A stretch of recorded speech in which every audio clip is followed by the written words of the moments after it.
Welcome to the deep dive. Our mission today, well, it's to really unpack the deep, complex history behind the Russia-Ukraine conflict. We want to go way beyond the headlines you saw in 2022 or, even 2014. We're exploring centuries of tangled history, identity, power, all the things that kind of set the stage for what we've seen unfold. And this deep dive, it's based on a lot of expert analysis. Think of it as a shortcut to understanding the really foundational stuff here. Exactly. And the big question we want you, the listener, to keep in mind as we go through this is, how much do these really deep historical roots shape what's happening right now? Because one thing our sources make absolutely clear is that this war didn't just, pop up overnight. It's been brewing for a very, very long time. Right. So let's start where our sources often point, which is 1991, the collapse of the Soviet Union. Beyond just the politics, what was really going on for Ukraine in that moment, that independence? Well, it was huge. For Ukraine, it was this profound psychological and political rebirth, a reclaiming of its sovereign identity. You had 15 republics declare independence, right? Ukraine included. But for them, it wasn't just lines on a map changing. It was about finding their own voice again, their own narrative after, well, decades of being suppressed. Okay, so a real sense of breaking free. Definitely.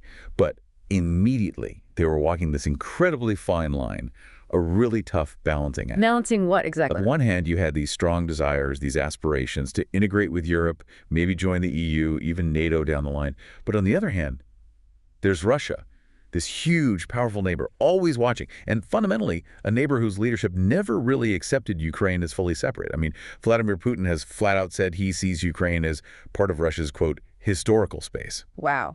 That perspective alone must have immediately complicated things for Ukraine, right? Trying to chart their own course towards, well, real autonomy. Absolutely. And it underlines something important our sources stress. Ukraine's shift westward wasn't just like the EU pulling them in. It was also a strong internal pull. It came from the Ukrainian people themselves, particularly in the western regions. They were really yearning for democratic changes, for integration with the wider world. So it makes you think, doesn't it? Consider the sheer weight of all that shared history, centuries of it, and then picture a nation trying to build its own distinct identity, its own path, while living in the shadow of that former imperial power. It's a constant struggle for self-definition, especially when that neighbor keeps insisting on a shared past, a shared destiny. And that fundamental tension, that tug of war you mentioned, it really burst into the open in 2004, a moment that became known as the Orange Revolution, a really pivotal moment. The Orange Revolution, yeah, that feels like such a critical turning point. When you look at the sources, what really jumps out about its long-term significance? I think honestly, it's the sheer nerve, the determination of the Ukrainian people. You had this presidential election, right? And it was pretty blatantly rigged to favor the pro-Russian candidate, Viktor Yanukovych. But people didn't just shrug and accept it. No way. They flooded the streets, huge crowds, day after day, this sea of orange flags and banners, massive public protests. It worked. It actually did, amazingly. The pressure was so immense, the courts eventually ordered a revote. And this time, the Western-leaning candidate, Viktor Yushchenko, won. So it was Ukraine, standing up loud and clear for democracy, making a statement about moving away from Moscow's influence. So more than just electing a different president, it was the people making their voice heard, a statement of will. Absolutely. A powerful statement. But there's another side to it that our sources highlight. While it was this huge win for Ukrainian democracy, it seems the Orange Revolution also kind of hardened Putin's view. His belief that the West was actively trying to pull countries in Russia's backyard away from its influence, it arguably set, well, maybe a more confrontational tone for how Russia would react later on. This kind of people power was a direct challenge to Moscow's preferred narrative. Okay, so the Orange Revolution sent a clear message, but those underlying tensions about Ukraine's direction, they obviously didn't disappear. Fast forward about 10 years to 2014, and things exploded again.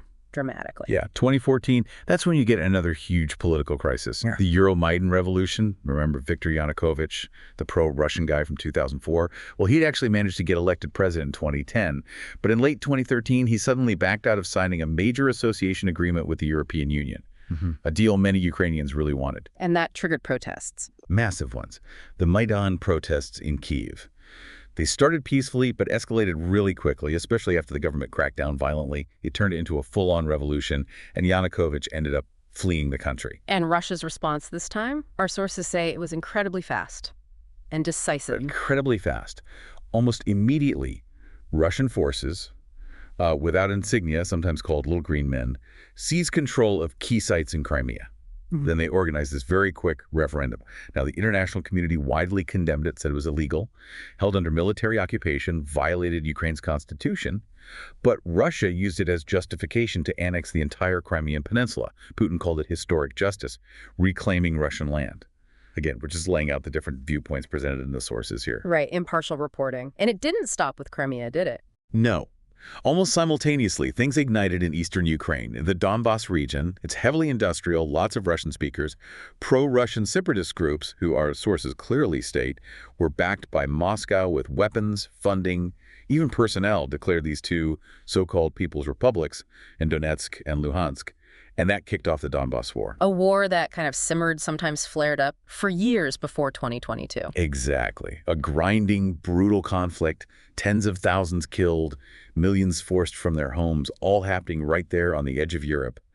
And yet, it's quite sobering, isn't it? To think how, for so many people around the world, this war just wasn't really on their radar until the full-scale invasion began in 2022. It really is. It makes you think about the human cost, the suffering that can happen even when it's not leading the nightly news. It's easy to miss these brewing conflicts until they, well, boil over completely. Very true. And in the years leading up to that boiling point, say between 2019 and 2021, Ukraine kept moving closer to the West. NATO countries were training Ukrainian soldiers. The U.S. was sending more military aid, including things like Javelin anti-tank missiles, which were pretty significant.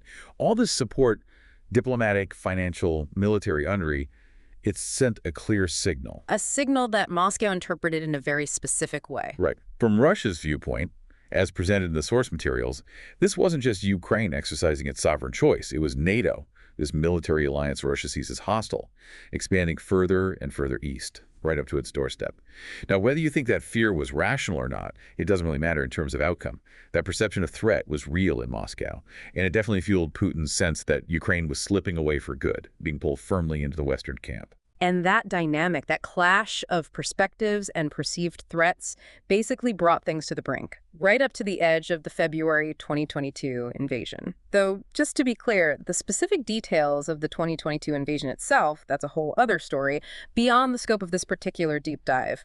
Our focus today has really been on laying out that crucial historical backdrop. And it really forces you to consider how these deep-seated geopolitical fears, these perceived red lines, can drive nations to act, sometimes drastically. You know, regardless of how others see the situation, it's a stark reminder of how conflicting views on national security can, tragically, spiral into actual conflict. So if there's one core idea we want you to take away from this deep dive, it's this. The war in Ukraine didn't just start in 2022 when the tanks rolled across the border. That wasn't day one. Not really. Its roots go back centuries. It's been brewing from these clashing visions of history, from old grievances, from these evolving, sometimes competing national identities. Absolutely. Yeah. And an identity is so key here. You have to understand, Ukraine's struggle isn't just about land, about borders on a map. It's profoundly about who they are as a distinct people, a distinct nation with its own history and future.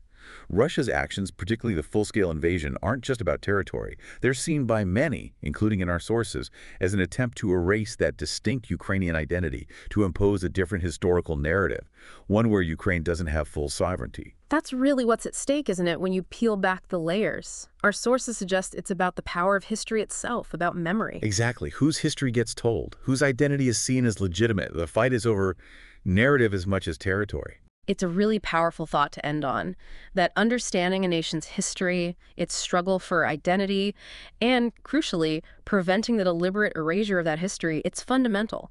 It's not just about geography, it's about understanding the very essence of the conflict, the human dimension. So we really encourage you to keep exploring these connections, the links between how history is remembered, how it's told, and the events shaping our world right now. Because war, as we've seen, rarely just happens overnight. No, it brews, it builds, often over decades, even centuries. And our goal with this deep dive was really to give you that shortcut, to help you get beyond just the surface-level headlines and understand the critical historical currents flowing beneath this incredibly complex global event.